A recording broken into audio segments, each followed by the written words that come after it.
The first procedure in obtaining samples and pouring agar plates. Obtain the samples from animal secretion or excretion, which is saliva, urine, feces, using a sterile cotton applicators. Moisten the tip of the cotton bud with small amounts of samples. And after you have the samples, put the cotton applicator inside the sterile vials and seal it properly, which I already did earlier. Flashback.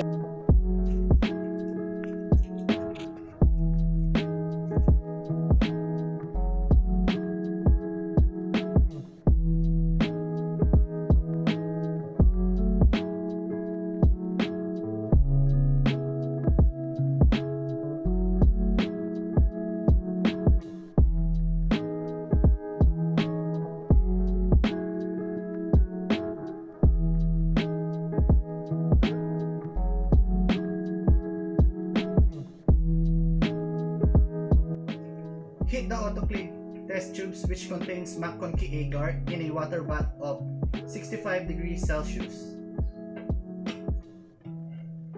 Never forget, agar will melt at 97 degrees Celsius and it will remain liquid until it is cooled at about 40 degrees Celsius.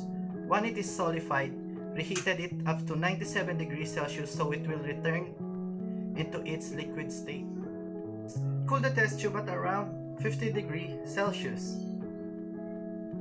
Petri dishes on the laboratory table by sliding them on, cover side up. Do not attempt to put the Petri dishes on the table because if the cover is lifted even slightly, air currents can carry dust and will enter to be a source of contamination of the plates.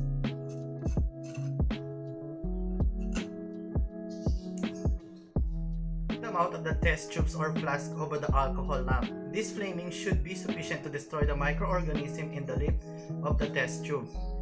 The mouth or the airline layer flask should be flamed between each pouring.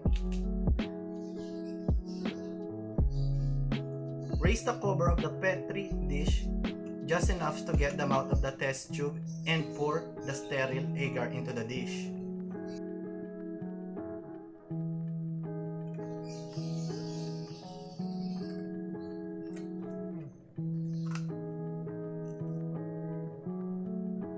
Raising the cover of the Petri dish only slightly keeps the nutrient agar from the air contamination.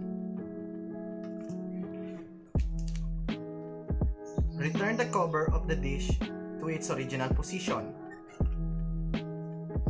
Gently rotate the dish so that the agar covers the entire surface of the bottom.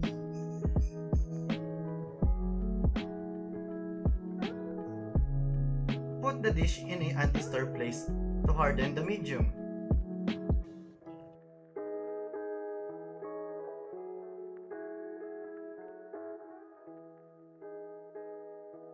Inoculating agar plates. First, flame the entire wire portion of the inoculating loop over the alcohol lamp until it turns red.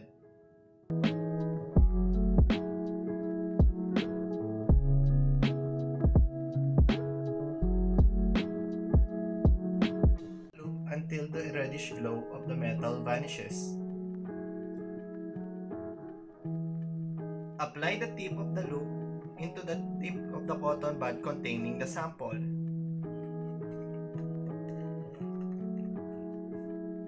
Flame the mouth of the agar. Raise it enough to permit the entrance of the inoculating loop and streak the plate in the way it is diagrammed.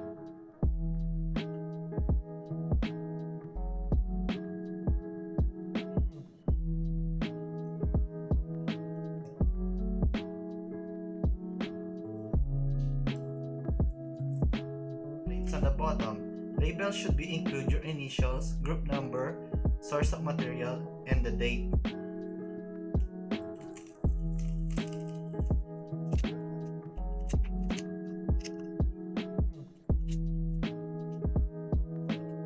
Incubate all plates in an inverted position in an incubator.